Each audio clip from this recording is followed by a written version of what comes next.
betul yang dibilang ada resiko jadi pasal karet, karena kenapa?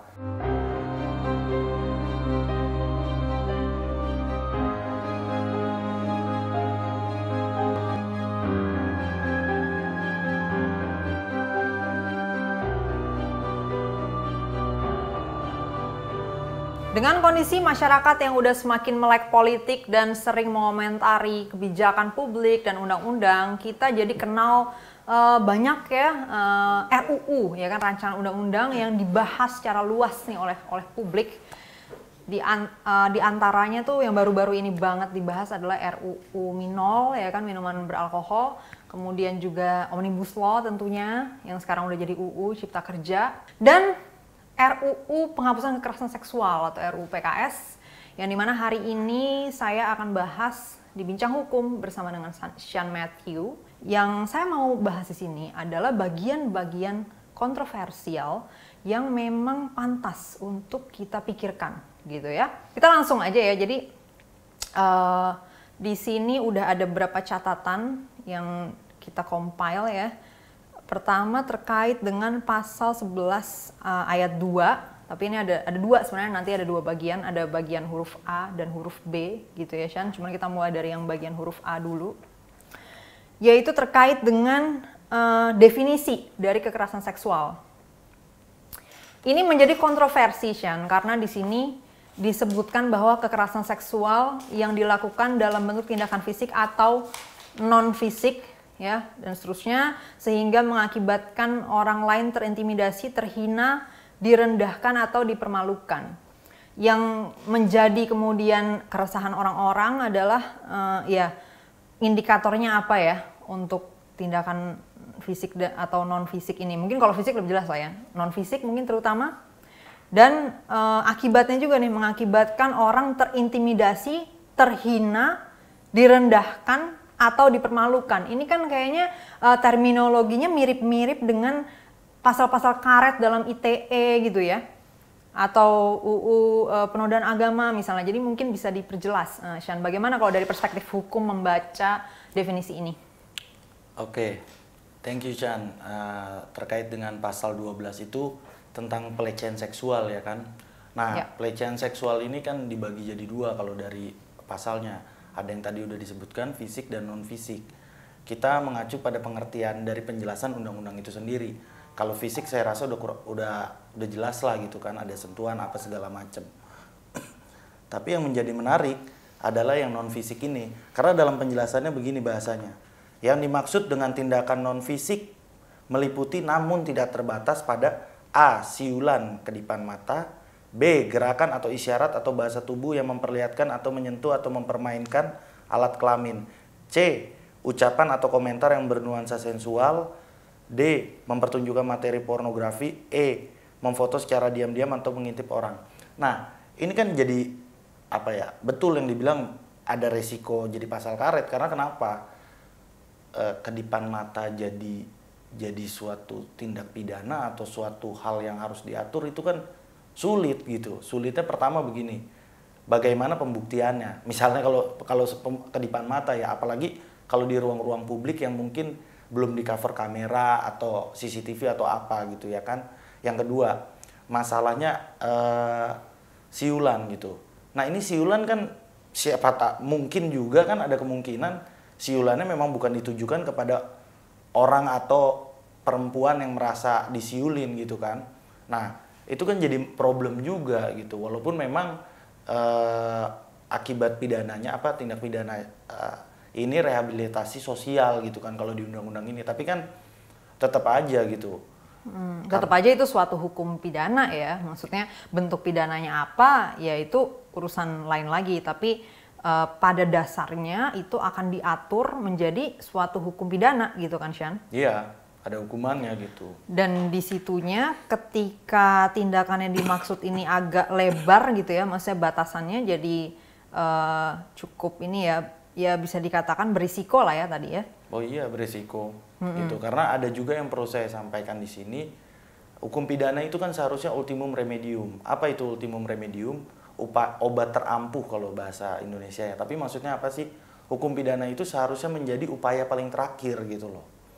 Walaupun memang rehabilitasi sosial mungkin orang menganggap oh pidana itu penjara gitu. Memang di sini rehabilitasi sosial, tapi kan tetap aja gitu. Mau berapa orang yang masuk karena kedipan mata gitu. Sulit juga loh membuktikan kedipan mata gitu ya kan. Atau misalnya lirikan gitu kan. Kalau kedipan mata bisa dibilang melecehkan, berarti kira-kira kan melirik atau apa kan juga bisa gitu loh. Selama mengakibatkan yang tadi Chania bilang kan, ketersinggungan apa? Sorry. Iya, terintimidasi, perasaan terintimidasi, terhina, direndahkan atau dipermalukan. Iya gitu, itu kan terlalu luas aja. Iya, sebenarnya gitu. 4 terminologi ini juga nggak ada, maksudnya istilah-istilah ini juga agak lebar ya. Maksudnya bagaimana nih kita menentukan apakah orang terhina gitu kan, terus direndahkan. Ya mungkin menentukan secara subjektif bisa ya, tapi apakah hukum pidana harus bekerja secara subjektif gitu kan, maksudnya jadi tergantung bagaimana orangnya itu sendiri kan, sebenarnya harus ada dong ya dasar-dasar acuan objektifnya gitu nggak sih, Chan? Ya iyalah gitu loh, karena kan kalau misalnya ya tingkat ketersinggungan orang atau terhina, terintimidasi kan lain-lain gitu ya. Ada orang yang mungkin apa ya, disiul ya sudah, dia mungkin nggak merasa gimana, walaupun memang itu merendahkan sih gitu kan. Ada yang tidak nyaman segala macam, pasti itu bikin nggak nyaman, tapi kan ini berbeda-beda gitu untuk beberapa orang gitu, untuk sebagian orang, nggak semua orang sama gitu sih. Nah terus ini untuk yang bagian B nih, ini butir atau apa nih ya, yang dari terkait dengan yang dimaksud dengan tindakan non fisik meliputi namun tidak terbatas pada, itu kan A-nya tadi ya siulan dan kedipan mata. Tapi bagian B-nya juga menarik nih ya, gerakan atau isyarat atau bahasa tubuh yang memperlihatkan atau menyentuh atau mempermainkan alat kelamin. Artinya Shan, nih aku di sini nggak punya background hukum ya, terutama secara praktek mungkin lebih ini lagi daripada konsep-konsep juga yang bisa dibaca. Jadi nanti tolong diklarifikasi kalau misalnya salah. Tapi aku melihat kalau kayak gini, berarti nggak harus secara literal dong ya orang menunjukkan kelamin gitu nggak sih? Kalau dia hanya memberikan isyarat doang, waduh ini gawat juga ya, berarti maksudnya lebar banget ya. Padahal pada dasarnya ada intensi yang sangat baik tentunya ya dari pejuang rancangan undang-undang ini gitu kan. Karena memang masalah kekerasan seksual di Indonesia juga serius gitu kan Chan ya, karena kamu sendiri juga menjadi pengacara yang sering kan menghadapi kasus-kasus kekerasan seksual gitu ya Chan. Oh iya itu, ya. Contohnya kan misalnya gini ya, waktu itu kasus di Depok soal begal payudara, kebetulan kita yang advokasi kan gitu. Kita nih siapa nih? Mungkin saya sebutin. Waktu itu sama teman-teman kan gitu. Nah iya. Ini kan aneh gitu, karena memang begal payudara tuh maksudnya diremes gitu Pak, payudaranya ya tiba-tiba di jalan gitu kan. Itu kita agak kesulitan juga gitu masalah pasal. Kenapa? Karena nggak ada pasal persisnya loh. Pasal persis precisely tentang itu kemarin sih kita discuss, debat sama penyidik segala macem, belum ada waktu itu. Nah akhirnya kan masuknya pasal 281 KUHP, apa namanya, norma kesopanan. Itu sih memang agak terlalu jauh, tapi ya demi keadilan mungkin kan, jadi ditindak. Dan itu akhirnya vonisnya 1 tahun sih gitu. Berarti sebenarnya memang ada ruang ya di mana aturan itu belum ada dan sebenarnya harus ada, ya nggak sih? Iya. Contohnya kayak kasus begal payudara ini. Tapi yang diatur di sini justru di bagian-bagian yang malah semakin melebar, yang tidak menyasar pada isu kayak gini gitu ya Shan jatuhnya. Kalau kita melihat pada butir A dan B ini gitu ya. Iya, jadi memang mungkin itu kan pengalaman saya pribadi ya untuk yang tadi begal payudara. Mungkin yang membuat RUU PKS ini juga punya lebih banyak mungkin pengalamannya dari saya ya kan. Iya. Yang otomatis dia mungkin ada banyak pengalaman kasus apa segala macam yang membuat dirasa butuh ini gitu ya. Gitu. Ya, tapi kemudian kan kita melihat ya kalau misalnya berdasarkan butir A ini misalnya siulan atau kedipan mata itu bisa dipidana, walaupun tadi ya pidananya bukan penjara by the way, tapi pidana rehabilitasi sosial. Mungkin lebih ke arah mendapatkan course gitu kali ya, pelatihan ya, supaya nggak bersiul lagi. Nah itu kan misalnya ya saya melampirkan alat bukti gitu, misalnya lagi jalan gitu, terus misalnya aku pakai apa body cam atau pakai kamera atau apalah, terus jadi ada videonya, itu berarti udah cukup dong ya untuk membuktikan ini gitu ya, butir A ini gitu ya. Nah, memang kalau di KUHP itu kan sudah ada ya apa aja alat bukti gitu kan.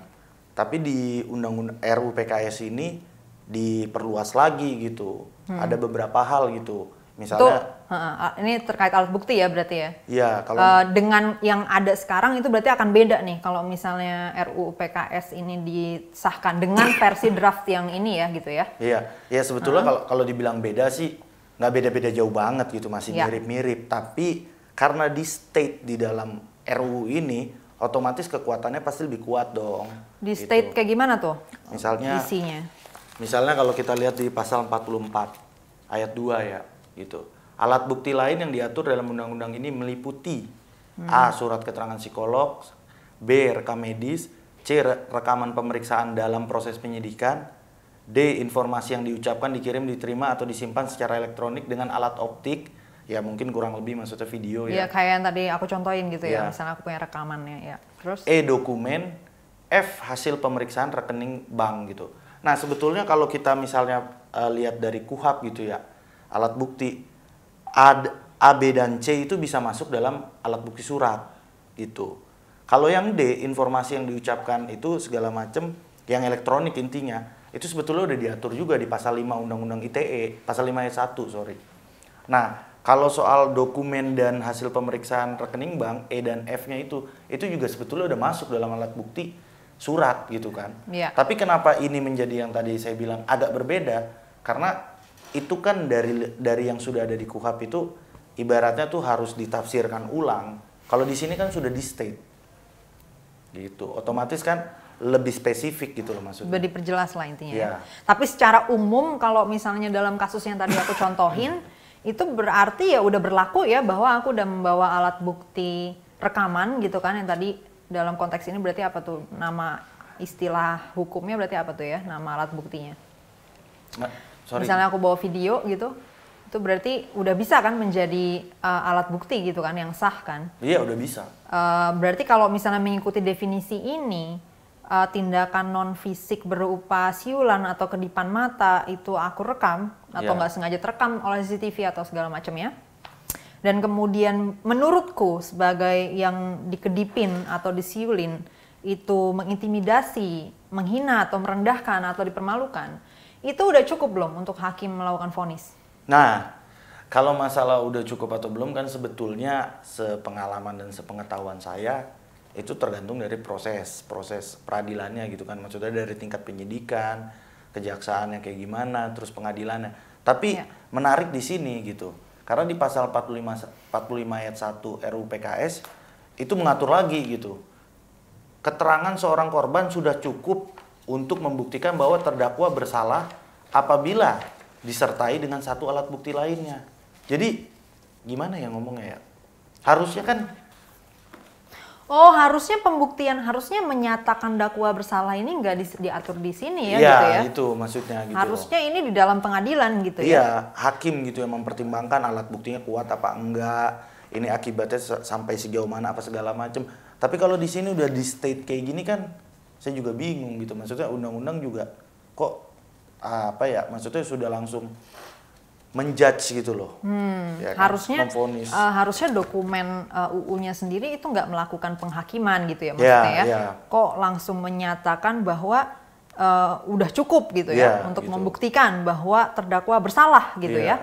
Padahal kan, menentukan terdakwa bersalah atau enggak itu adalah hasil dari pengadilan gitu harusnya ya. Iya gitu, karena kenapa? Setiap bukti itu kan harus diuji kan, kekuatannya, nilainya apa segala macamnya gitu. Apalagi kalau kita bicara pidana, ada gium hukum yang menyatakan bahwa bukti dalam hukum pidana harus lebih terang daripada cahaya. Kan itu bahasanya bagus juga sih. Cuma maksudnya apa sih?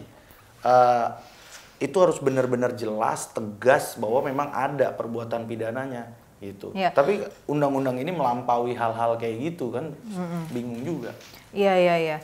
Dan tapi gini sih ya, mengenai pembuktian ini lagi-lagi kan dia mengacu pada definisi yang dipakai juga ya. Jadi kalau sejak awal indikator-indikator yang dipakai itu selebar ini, sebenarnya jadi agak susah juga ya.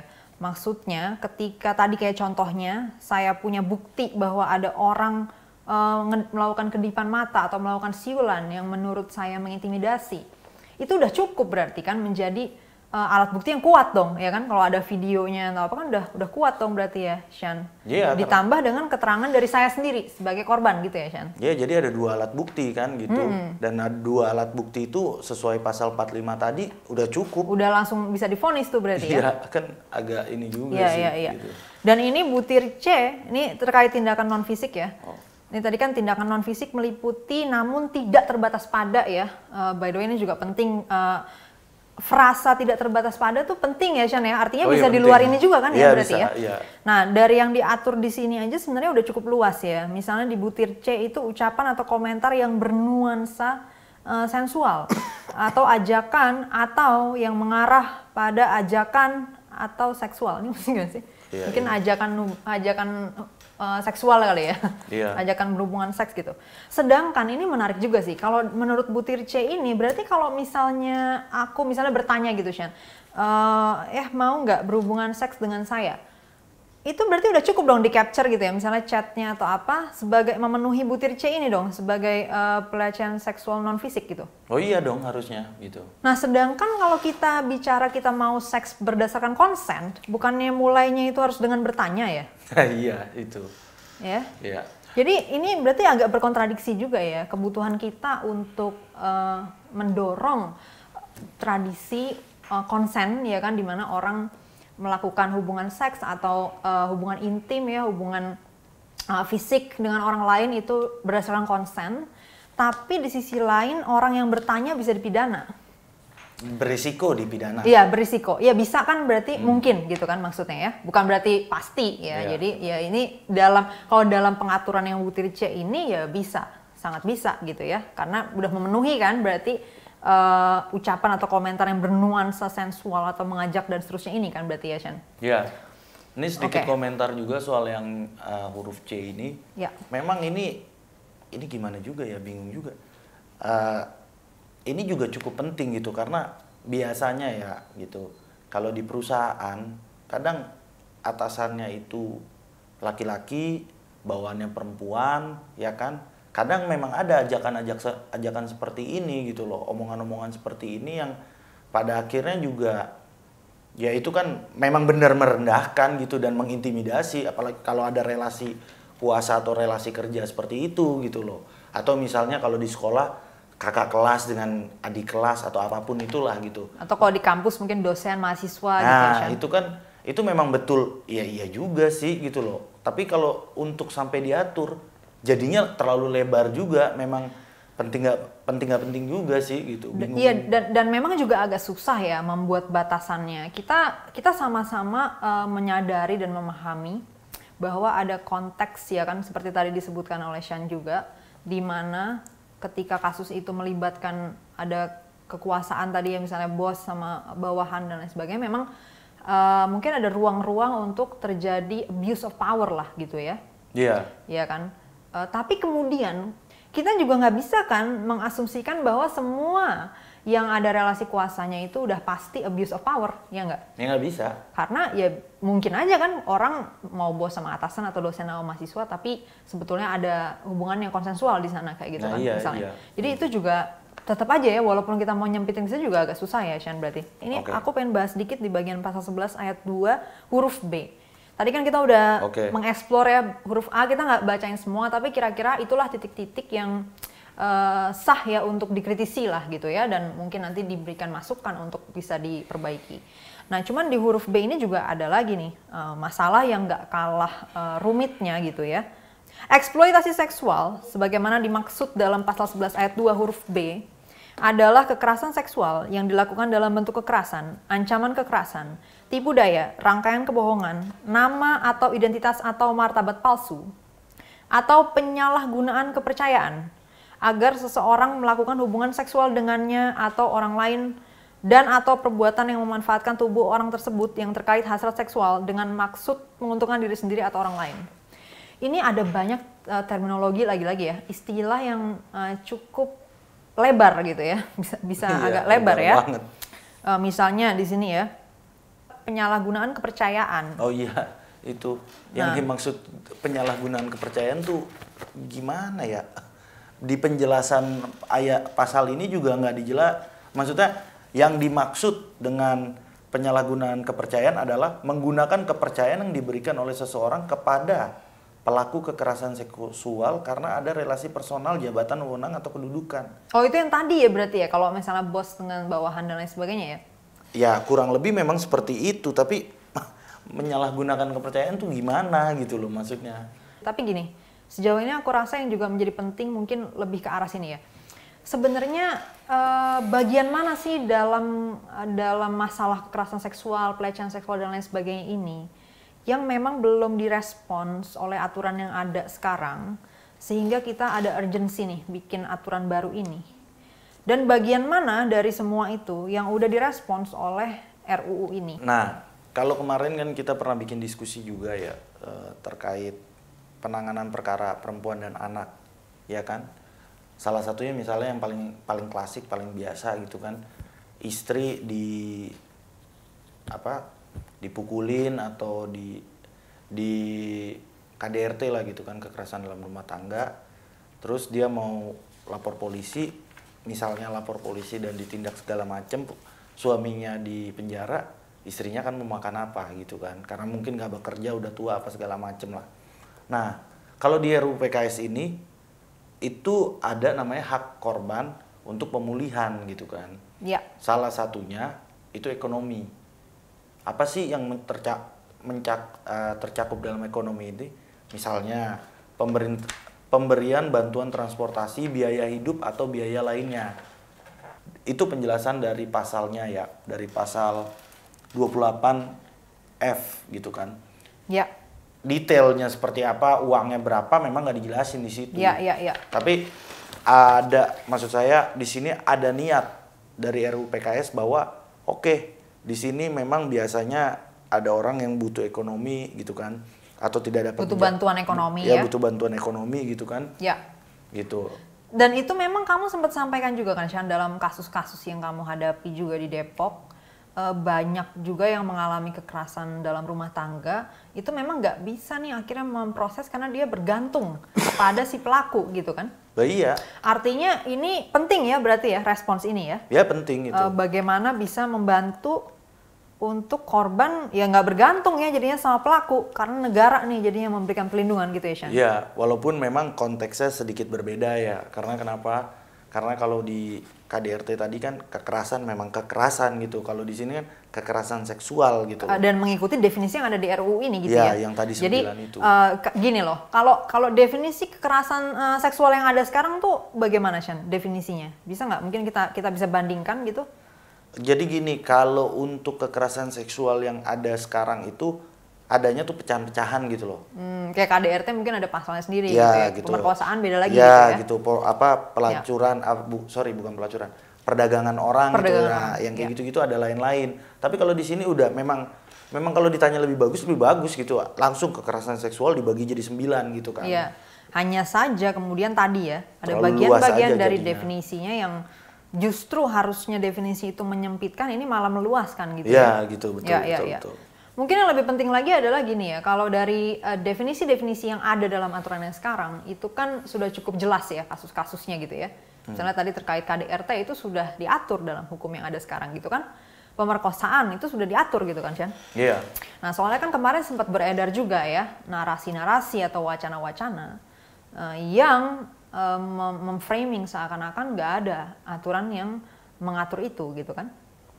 Padahal udah ada kan, Chan ya berarti? Ya udah ada, yang umum-umum ya udah ada gitu kan. Untuk KDRT, pemerkosaan, bahkan tadi kasus begal itu bisa juga ya ternyata ya pakai hukum yang ada sekarang. Iya. Dan sebenarnya kalau terkait dengan misalnya pelecehan seksual non fisik ya, non fisik. Itu bukannya bisa juga ya pakai misalnya pasal penghinaan atau apa, pencemaran nama baik atau apa yang ada sekarang gitu? Ya bisa-bisa aja gitu. Tapi kecuali bersiul ya. Kalau bersiul, saya jujur saya juga nggak tahu gitu itu gimana gitu, atau kedipan mata gitu kan. Gitu. Tapi kalau yang lainnya juga udah banyak yang sebenarnya diatur ya. Ya kalau misalnya ajakan sensual gitu kan. Ya. Ini yuk, itu yuk gitu kan. Maksudnya ajakan-ajakan kayak gitu ya. Sebetulnya bisa-bisa aja gitu kan kalau mau ditarik-tarik gitu. Tergantung praktek di lapangannya sih gitu sih. Aku rasa udah cukup jelas ya berarti ya bagian-bagian yang bermasalah dan memang patut dikritisi dengan kritik-kritik yang solid gitu kan. Ada closing statement mungkin, Sean? Apa ya, RUU PKS ini memang masalah kekerasan seksual itu penting ya gitu, dan itu dari segi angka, dari segi kasus itu semuanya kacau lah gitu. Tapi yang paling penting itu sebetulnya kalau menurut saya pribadi itu bukan substansi hukumnya, tapi penerapan dari substansi hukumnya itu gitu. Kalau kayak tadi misalnya begal payudara, ya nggak ada pasalnya, langsung begal payudara. Itu kita buat sendiri, kita dorong sendiri pasal 281 itu supaya digunakan oleh kepolisian. Berarti kan kalau ada kemauan itu bisa untuk dilakukan gitu. Nah, Profesor Sarjito Raharjo juga dalam bukunya Biarkan Hukum Mengalir juga kan ada salah satu subbabnya itu menyebutkan bahwa kenapa undang-undang terlalu diributkan gitu. Jadi maksudnya apa sih? Buat apa sih kita banyak undang-undang tapi kalau nggak jalan juga gitu. Kayak misalnya siulan, kedipan mata apa segala macam ini kan sulit untuk dijalankan gitu. Kenapa nggak kita fokus untuk kasus-kasus yang memang udah bejibun gitu, udah banyak banget dan antriannya parah. Kalau kemarin bisa dilihat juga tuh yang diskusi kita soal penanganan perempuan dan anak, penanganan kekerasan ya terhadap perempuan dan anak. Ya kan itu harusnya menjadi prioritas sih gitu. Bukan kita mengecilkan kasus yang kesiulan atau kedipan mata ini, bukan, tapi banyak gitu masih yang perlu yang di sisi penerapan ini kita perlu perbaiki gitu loh. Itu aja sih. Ya. Thank you, Sean, waktunya dan sharingnya tadi udah banyak banget input yang dikasih.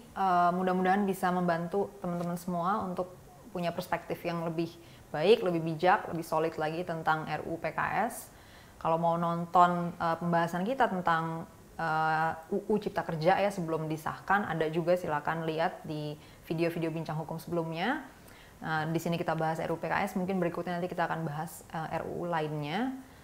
Silakan komen juga bagaimana pandangan Anda tentang RUU penghapusan kekerasan seksual dan mungkin bisa kasih masukan-masukan juga untuk nantinya ke depannya pembahasan RUU ini bisa lebih baik lagi, karena lagi-lagi bagaimanapun juga sebetulnya memang perlindungan terhadap orang-orang yang rentan menjadi korban kejahatan kekerasan seksual itu patut ya disediakan oleh negara gitu kan, dalam bentuk hukum yang jelas dan tadi bisa diterapkan dengan baik. Ya, terima kasih, sampai jumpa di episode Bincang Hukum berikutnya.